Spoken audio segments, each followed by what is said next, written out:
Tuanze kuwapongeza kwa sababu haikuwa swala rahisi. Tuwape hongera, lakini na nyinyi pia mjipongeze. Nadhani tumepita step nyingi mpaka kufika hapa katika step ya 4. You are among the top 100. So congratulations are in order, and you will get the statistics. You will get the numbers as we go on, so that you can appreciate the fact that you have come. Introduce Mr. Hassan Dweji, who will come to speak to us about MeTL and officially open his career fair. So, sir, pleasure. I want to start off with asking you, how many of you watched the video or actually watched the video? So I'm going to ask you a few questions. Okay. What are some of the businesses that MeTL Group is into? Just by show of hands, anyone want to give it a shot? Yes, please. Manufacturing, transportation. Okay, manufacturing of what? Can you give me one industry? Beverages. Thank you very much. Anyone else besides manufacturing? Anyone from this table? Yes, please. Textiles is also manufacturing. Any other sector besides manufacturing? Yes? Petroleum industry, okay. Anyone else? Service industry. Any service industry in particular that you remember from the video? Insurance. I'm looking for one more sector, otherwise Mr. George here will feel offended. Yes? Agriculture and farming? Thank you. Are you happy, George? Okay, good, very good. So, that's one of the questions I had, the different businesses that we're into. We're a group that is very diverse, okay? And therefore, we also require different types of professionals. Who remembers how many people we employ? This is a bit of a trick question, yes? 24,000, very close. Anyone else remember? Yes? 28,000, yes, that's the correct answer. So MeTL is into both direct and indirect employment, right? So we have the employees that we hire on our payroll, but we also have those that we work with on a more partner basis, okay? But that is also considered a form of employment. And maybe this last question was not in the video, but how old do you think the MeTL Group is? Yes? Yes, 4 decades. That's the right answer. So thank you for that. You did very well. Or is it early in the morning so you're all paying attention? Okay, good. So, my next question. We are here for the GDP 2020.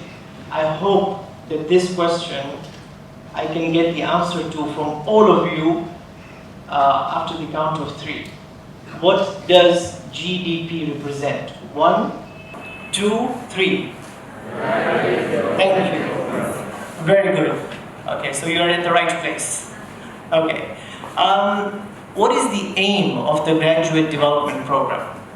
We did this program about 2 years ago, and the aim, in a nutshell, is to nurture talent that comes out from higher education and transition it into the world of work. Now you will appreciate that sometimes when we acquire a job, there is very little opportunity for you to necessarily grow if the program or the employment is not structured.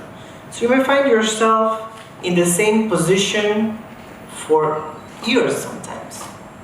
So the essence of the Graduate Development Program is, yes, to provide you in one way employment, but also the program is very structured. So the ones that are selected, the top 25 that are selected, will be under a mentor, okay? And there will be a structured program for them where we hope that they will be rotating across different departments within the industry that they have been allocated to, with a view that in the future, hopefully, depending upon their performance in the first year, they are able to move ahead and occupy a supervisory, or even in the future, an assistant manager or managerial position. So the key word here is mentorship. How many of you are aware of mentorship? Can anybody perhaps give me a short definition of what they understand mentorship to be, or perhaps if they have a mentor in their life? Not necessarily, at work, it could be at school, it could be at university, or it could also be, in your community obligations. Anyone? Yes, please?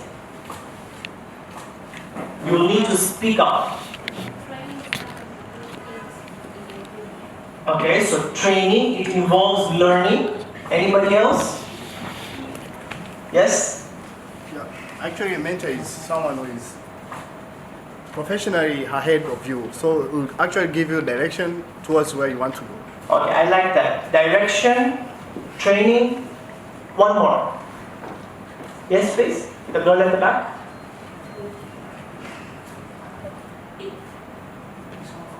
It's like offering guidance to grow in a certain Area? yeah, certain Okay, area. so guidance is also correct. So we've got guidance, we've got direction, we've got training. These are all very important components. So research shows that usually when graduates enter the workplace, the chances of them not being guided or directed or being trained may lead to them being frustrated, being lost, and perhaps it could also stunt your growth as far as the future is concerned.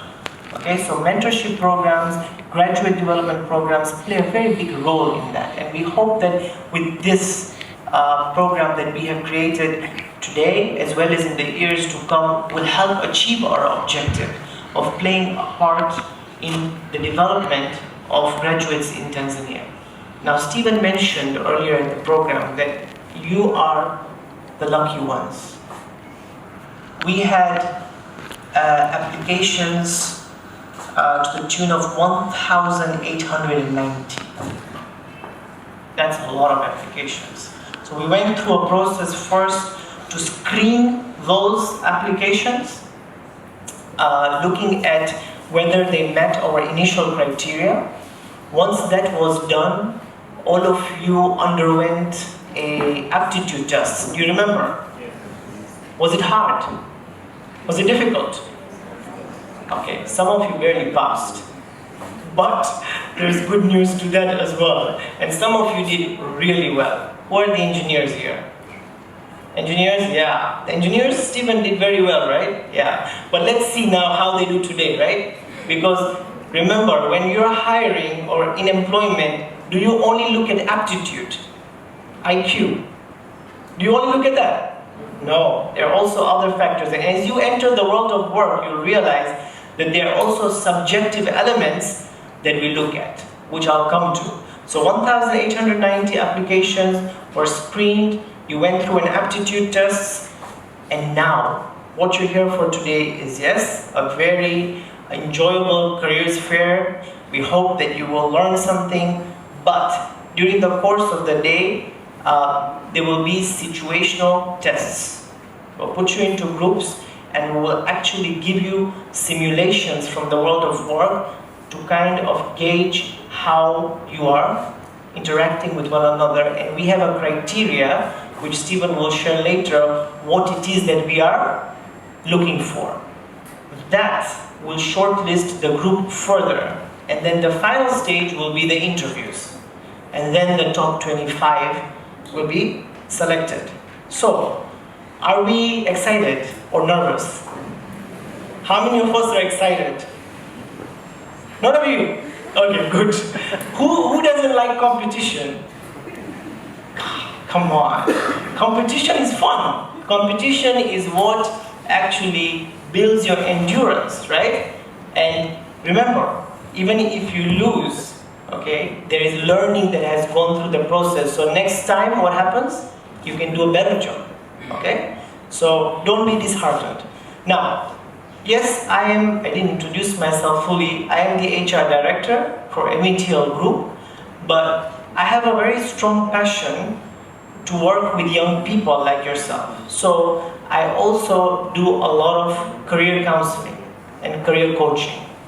So specifically relating to high school students who are interested to find out what their areas of focus are, and therefore what is it that they should pursue when they go to university, as well as those that have completed university and are entering into the world of work. So just before I hand the floor back to Stephen and Nasra, I wanted to share 3 of my advices to you all from the years of work that I have done in career coaching. Number 1 is to have an open mind, open mindset. Now, I know that you're at a very critical point in your life where you really are looking for employment. For some of you, it will work out. For others, it may not. But there is good news to that, but it depends upon how you take it.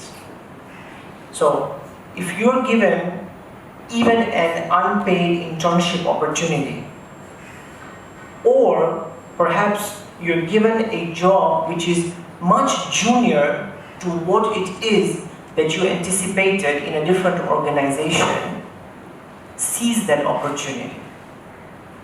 Because I am assuring you that this will open doors for you in the future. Number 1, your CV will not have a blank, right? Because you've been doing something productive with your time after you graduated. But also, there are very high chances when you are undertaking that internship or when you are occupying the junior role, right? That you will, in terms of your performance, give your employer the opportunity to be able to give you a full-time job. Okay? So have an open mindset, and when you get those opportunities to have an unpaid internship, or if you have an opportunity to take a junior role, something that you did not anticipate, I would say take that opportunity.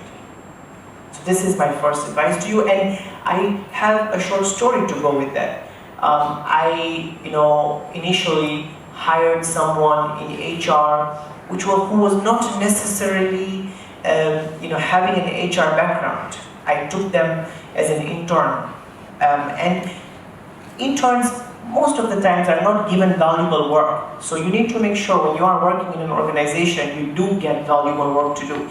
But after taking that intern on board and giving them an opportunity to show me what they're all about, I realized the skills that they have, okay?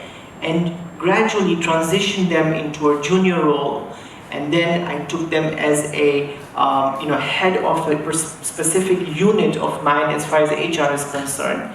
And today they've grown to be an HR manager.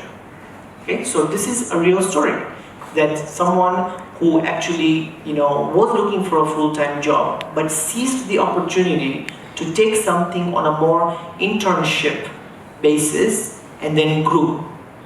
My second lesson to you today is about building your network. So, my question, where did you hear about the GDP? Can I have maybe 3 volunteers? Where did you hear about the GDP? Anyone? Yes? Social media. Social media. Any specific one? Do you remember? WhatsApp? Okay, good. Who else? Anyone else? Yes? Yeah? I found it in MeTL's website. Website. And yes? Yeah, also I passed through the website. Website. Anybody else besides the website? From a friend. From a friend? URL. A website. Website as well. Now, one of the common themes that we see running across these answers is that social media plays a very important role when it comes to building our network. How many of us actually are on a professional website called LinkedIn? Yeah, so a lot of you. That's very good to hear. I would encourage all of you today, when you leave, to sign up for an account on LinkedIn. And I know all of you are on social media, Instagram, and Facebook as well. Nasra also, I don't know where she is, there she is, has a very big following, although she's very humble about that. But use the social media for constructive networking, okay? So follow companies that matter. Follow influencers that actually you see as role models. And all that can play a very big role in building your network. I have personally, being on LinkedIn, found people that I've hired for my organization. And it doesn't end there. The other day, I was talking to someone that I hired an HR, I once befriended someone in the HR fraternity who later left the organization and went to work for several banks, and today is an HR manager at a bank. And you know, MeTL Group also has a business in insurance, right? So I went to meet her with a view to create synergies and for the bank to give business to more insurance. So you can relate. It started from me, knowing her on LinkedIn, hiring her having worked for us, and then moving to another industry, which was banking, but the friendship remained, right? I would say perhaps the network remained, and it translated into a different relationship in the future where I wanted business for my insurance company, I could approach her, and she was very willing to accommodate that. So do we see the power of building your network? But it should be constructive as well. And my final lesson for you for today is to grow your skills and to keep learning. Is learning only in a classroom? No. Does anybody have an idea where else learning takes place? Anyone? Where else do we learn? Don't we learn? How many of us go to church? How many of us go to church? Right? How many of us go to the mosque? Do we not learn when we go there? Yeah? Even if it's one thing, so that's one area we learn. What about social media? Don't we learn on social media? Right? There we go. How many of us like reading? I hope many, because my sister here has written 2 books, which she's going to talk about today. So I hope you like reading. And how many of you are interested in marketing? So you better like reading. Otherwise you're in for a problem there. So we learn even at conferences like these, right? But the idea is we should come out from the view that learning only takes place at school, and once we finish school, that is the end. It is a continuous process, okay? And I was talking to Stephen yesterday about how there was an article on advice about professional skills.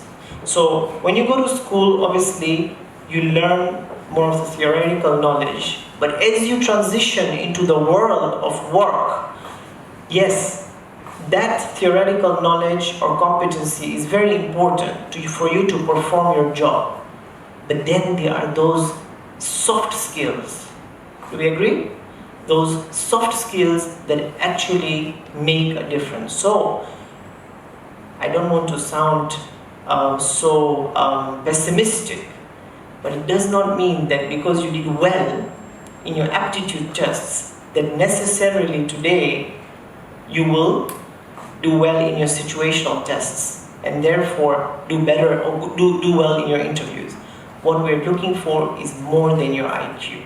We're also looking at your soft skills, what we call transferable skills. And I leave you with another story of an accountant who went and qualified as an ACCA. Who's interested in finance here and accounts? Okay, good. Otherwise, Mr. Muita here is going to be disappointed, right? So, you know that after doing your ACCA, you have the accounting knowledge. So I had the choice between someone who completed the ACCA, okay, and was very theoretical, knew the subject well, and I had a choice against that with someone who had the qualification, had to re-attempt some of the papers, okay, was not as strong on paper as the first one. But you know what was the difference? Their ability to communicate, their confidence, okay? Their other soft skills which made a difference. And I went for the latter and not the former. And how do you grow your skills? Is to keep learning as you go beyond university. So I leave you with these 3 lessons. Thank you so much. Thank you so much, sir. I'd like to introduce Ms. Fatma Luigi, our marketing director. Good morning, everyone. Okay, I need you guys to stand up a little bit.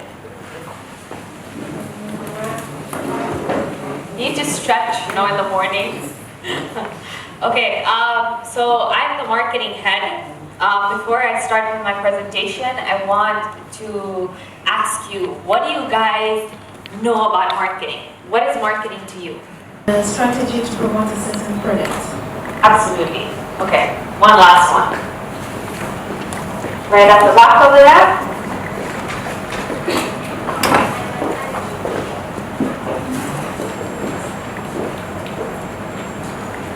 Marketing is about advertising your product or service. Okay, excellent. Okay, guys can sit down now. And I'm going to begin with a story which is in my book. So, you know, you can get that later. But I was actually a finance major. I studied finance at university. And when I came back to work at MeTL, we didn't really have a sort of a marketing department ready, right? We were focusing on pushing our products down the distribution channel, right? And we were relying on that distribution channel to get the products to the people. Now here was the problem, that as competition grew and as people became more aware, you were watching multinationals like Coca-Cola spend so much money on marketing, and we were spending nothing on marketing, right? And when I talk about marketing, yes, advertisement is a part of it, but marketing is all about market research. It's about understanding consumer behavior. It's about the creativity part of it. It's about creating campaigns. It's about touching the lives of people, precisely, right? What sets a product apart in the market is that once you market it, it gains a personality, right? And so that is what marketing is to me. So what is marketing all about? There is the branding aspect of it, okay, which everybody knows about. So whether it's creating brand guidelines, whether it is looking at how the product looks from the outside, right? The aesthetics of it, like the creativity part of it. The research is fundamental to marketing. So for example, if you don't do the right kind of research, let's say you have a great business idea, okay? But you've not done research, you've not understood your customers, you don't know their pain points, you don't know what they want, and you introduce a product into the market, what's going to end up happening is that you're not really giving them what they want. So it's a miss and a hit, right? It's better that you go in the market, you figure out what is it that people are missing in their lives? What is it that that people want, right? What is it that they desire? And then you go back and you create a product that you know will add value to their lives. That's what the research is all about. Another aspect of the research is, for example, I'll give you a short example of how things work in our department. So I work very closely with the sales team. And the sales team will come to me and say, hey Fatima, this product is not moving in a certain area, okay? And we don't know why. Like, it's moving everywhere else, but there's a problem with this area. So what I do is I send my team to that area and I try to figure out that, okay, what's going on? Is there a problem with the product itself? Is it that people don't enjoy the product? Is it a product with availability? Sometimes you can do all the marketing in the world, but the product is just not available to people. And you know, that creates frustration, right? Another problem is that we're not doing enough marketing, we're not doing enough advertising, we're not doing enough activations in that area. So people are not educated enough about the product, right? So everything has to come hand in hand when it comes to market research. Product design. So product design goes from creating the actual product, making sure that the functionality is good, right? Making sure that people like the product design. There have been so many times where we've rolled out a product design that people don't like. And the problem with that is that once you give out a product to the market and you've spent that money and you've spent that time and you've spent the advertising, what ends up happening is that if people don't like it, you're spending twice as much to convince the buyer to now buy a different product of yours. Make sense? Yeah? Okay. Product design is also about creating solutions. And one thing I really want to talk about is how the MO products are all about touching your lives, right? So from the moment you wake up to the moment you go to sleep, you will, on a normal day, people are using the MO products, right? So they wake up in the morning, you'll use the margarine, you know, you'll use hand soap, you'll use water, you'll use oil, you use wheat flour, you'll use our Bajaj to get from one place to another. You know, we have Mo Electro, like all the electronic products. So we are all about touching people's lives from the moment they wake up to the moment they go to sleep. That's what we want to do as a brand, right? And activations. This is also very, very important.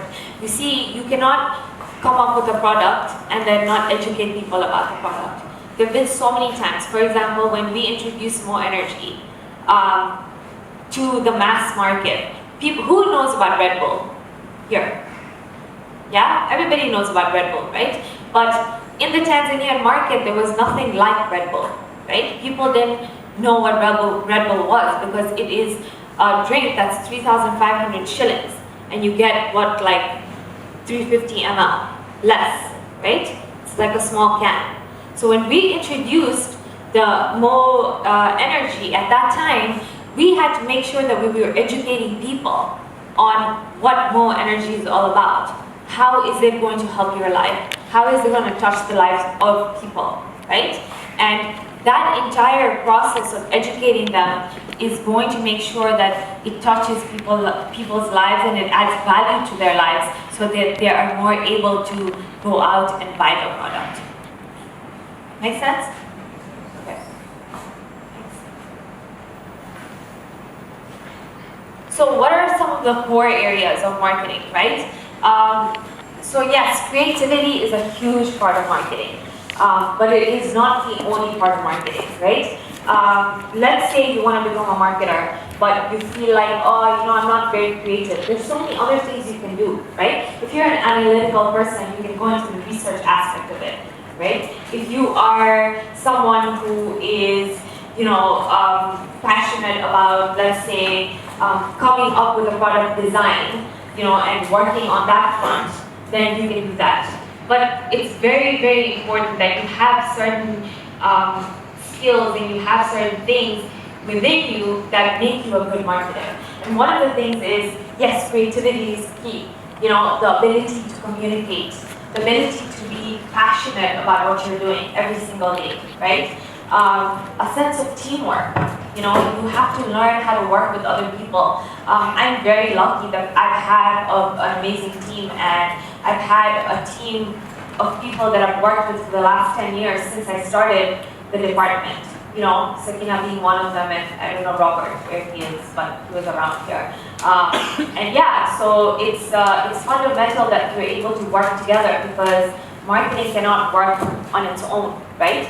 You need to make sure that you're working together, you are exchanging ideas, and you are able to, you know, bounce ideas back from each other, right? You have to be able to accept feedback. Yes, it's not easy, you know, sometimes, and I remember when I first started out, and this is, you know, just a life lesson, I started out in marketing and I didn't know anything. Because again, I was a finance major, I didn't know much about marketing. But one thing that I believe got me to where I want to be is my willingness to learn. And Hassan touched on this about mentorship, right? And what I did is I used everybody around me, whether it was my brothers or it was the people, the unit heads, to sort of learn whatever I could about the business. Because I knew that if I had a bad attitude, if I had an arrogant attitude, I wasn't going to get anywhere in life, right? So you have to have a good attitude when you come to work. You have to know, and there's a difference, you know, I'm not saying that criticism when you're attacking someone's personality is a good thing, but if someone is giving you feedback, make sure you're open to it. Put your ego on the side and make sure that you're open to accepting the feedback, yeah? Look, marketing is all about energy. Okay, when I come into the office, I don't like to have people just sitting and just dead. Okay, because it's all about you know, you're always generating ideas, and ideas come from a sense of energy, right? So it's very, very important that you establish that energetic routine and that sort of create that environment for yourself so that you're able to create your best work. Thank you so much. Amazing. A lot of applause. Here what we are saying is we want someone who can win and who can come to the team and try to bring some kind of critical thinking. You know, as I said, it's a big group, so you'll be given several tasks, different tasks. So we expect you, sometimes when you're doing, in the course of doing your job, you face some difficulties. So we want someone who can join us and try to resolve the challenges that he faces himself. And when you are taking it to your maybe superior or your supervisor, you shouldn't go there to look for solution. You should go there with your solution. We can go there and tell your boss, okay, look, we're having these challenges, but I think we can resolve it in this way. So in that way, your superior can say, okay, please go ahead, or maybe you can do it differently. So we want someone who take initiative, who think critically, someone who has a logical thinking. That's what we're looking for when we're saying someone who is a problem solving. These are some of the services we provide. We have asset or risk.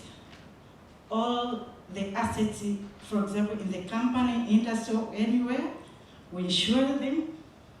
We have financial commercial policy.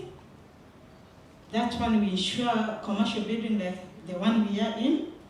We have engineering insurance policy. We have burglary, mine insurance, and fidelity guarantee. We have workman compensation. I hope all of them you heard about this. Yeah. Public liability and professional indemnity. We have bonds. We have for special loss. We have travel insurance. Once you take your traveling to outside the country, you can get your travel insurance. We have motor vehicle insurance. I hope all of them you know about motor insurance policy. You heard about it. Okay, thank you. Domestic package insurance. We are living in our houses, right? This is a very much important cover everyone should have.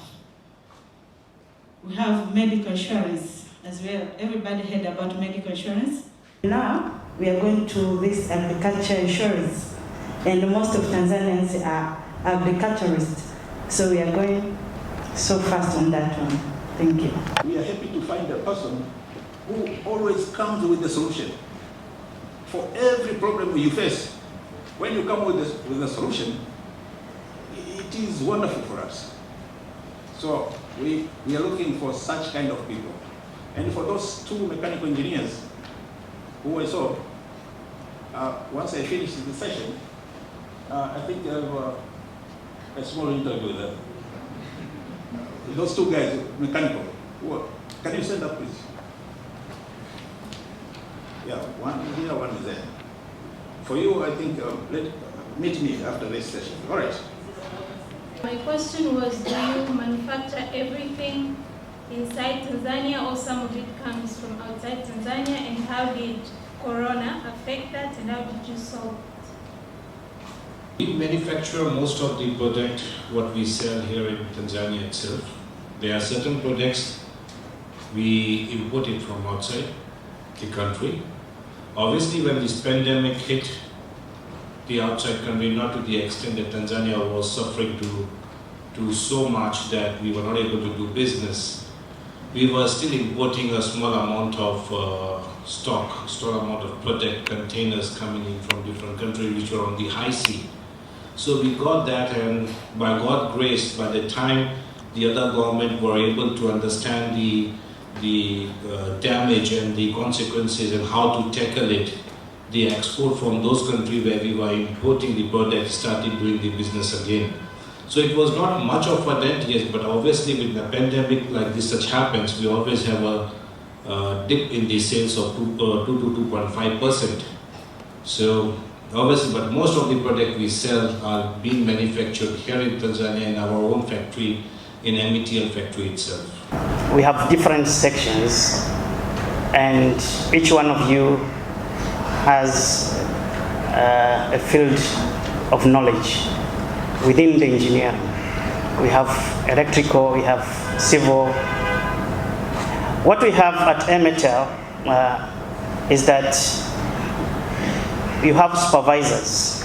For you as young graduates coming in the group, you work under people who will tell you, who will guide you through, who will mentor you to see that you get and you deliver what you have at MeTL Group.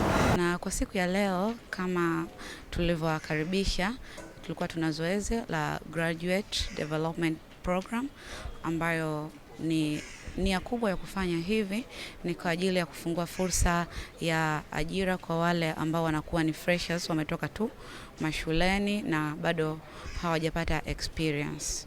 Okay, ni swali zuri. Mchakato haukuwa rahisi, na zoezi mara ya kwanza tulifanya application online ambao watu walituma CV zao, na nakwambia tulifika mpaka kwenye nambari 1890. Hiyo ndio namba ambayo tulipata, lakini baadaye tukaja kufanya mchujo wa kwanza, screening, ambao tulipata watu kama 374. Kutoka pale tukaenda na zoezi ambalo tuliweka aptitude tests. Kwenye aptitude test tuliweza kupata watu 74. Na siku ya leo watu hao 74 wameweza kuhudhuria hapa.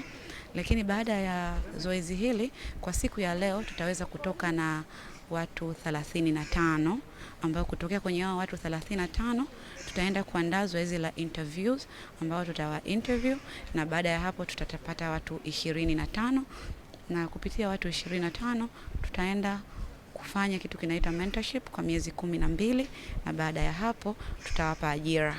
Kwa kweli vigezo vilikuwa rahisi, lazima chuo chako kiwe ni cha Tanzania. Tumeangalia hilo kushirikiana na serikali ambayo iko madarakani ya awamu ya 5. Nadhani unaona inasisitiza sana kwenye swala la kujali chetu. Kwa hiyo tumeangalia sana ambao wamesoma Tanzania, lakini pia kingine tulikuwa tunaangalia miaka, usio umegraduate miaka 2 nyuma. Hilo nalo lilikuwa muhimu, na kama nilivyosema mwanzo, tulikuwa na baadhi ya department. Kwa hiyo katika hizo department tuliangalia watu ambao wamesoma marketing, wamesoma HR, waliosoma insurance, waliosoma finance, waliofanya engineering, lakini hata pia ambao walisoma agriculture. Hicho tulikuwa tunaangalia, hakukuwa na zaidi ya hapo. Nadhani changamoto kubwa ilikuwa ni wale watu ambao wamevuka ule mwaka wa graduation ambao tumesema mtu wa graduate at least miaka 2, yani kwa mwaka huu, mwaka jana. Sasa kunakuta mtu amemaliza 2016 au 15, ni kiasi gani ajira iko ngumu, kwa unakuta naye ana apply. anajua kabisa labda nitakosa, lakini tu anajaribu bahati yake. Kwa kweli hakuwa na changamoto zaidi ya hiyo. Kwa kweli hilo umelizungumza ni kitu ambacho kinatouch. Ni kweli kila mtu anajaribu na nia sisi tupate wote.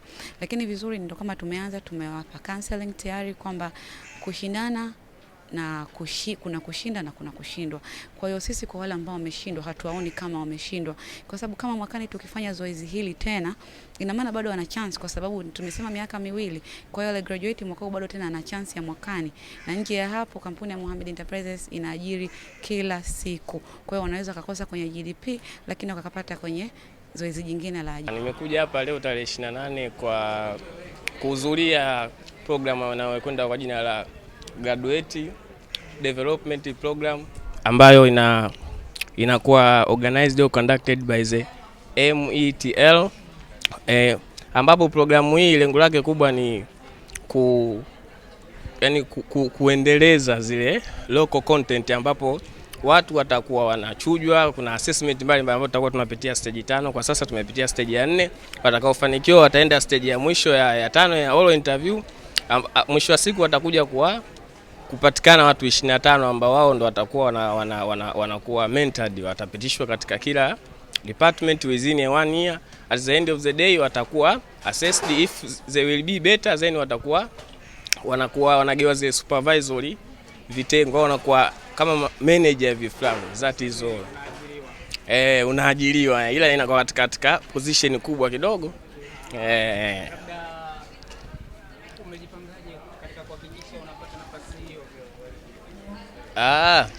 Bwana, kwa kweli nimejipanga vizuri, kwa sababu hatua tuliotoka ni ya teamwork. Therefore siwezi nikasema nijipanga mimi kama mimi, ila na timu yangu naona tumejiandaa vizuri na tumeonyesha ushirikiano, hata kazi tumefanya on time. Therefore natarajia ushindi. Ikija hatua ya interview pia natarajia pia kutoboa, wenyewe wanasema vijana. Nimekuja hapa kwa ajili ya hii program ya MeTL ambayo ni Graduate Development Program, ambayo program hii inatoa opportunity kwa graduate kuweza kuingia katika real environment ya their careers kwa ajili ya kujifunza tofauti na darasani, kuingia katika mazingira sasa yale halisia, kuona kwamba kazi zinaenda vipi. Kwa hiyo kwa ambao watapata opportunity, watachaguliwa, wataweza kwenda kurotate katika company, katika different department kwa ajili ya kujifunza. Alafu after a year wale ambao wataonyesha best performance wataweza kuajiriwa. Ulipataje nafasi ya kuwa ndani ya 100? Yani cha kwanza ni uthubutu. Yani unapoona fursa unathubutu. Alafu kisha thubutu unaweka juhudi, nikatia juhudi hata katika aptitude test ya online, nikajitahidi kadri ya uwezo wangu nikafanya, alafu ndo nikaweza kuwa selected kuja hapa. Lakini pia ni Mungu pia naye amehusika sana, kwa sababu mimi yani kuja hapa haimaanishi kwamba mimi ndo bora zaidi kuliko wale ambao hawakuja hapa. Ni stage ya 4. Kwa stage ya 3 tulifanya aptitude test. Kwa the way nilivyokuwa nimeperform, kulikuwa kuna wanaangalia ni grade wanayoitaka. Kwa tuliokuepo hapa wote, ina maana tuliweza kuperform vizuri kwenye ile aptitude test, ndio maana tulikuja hapa.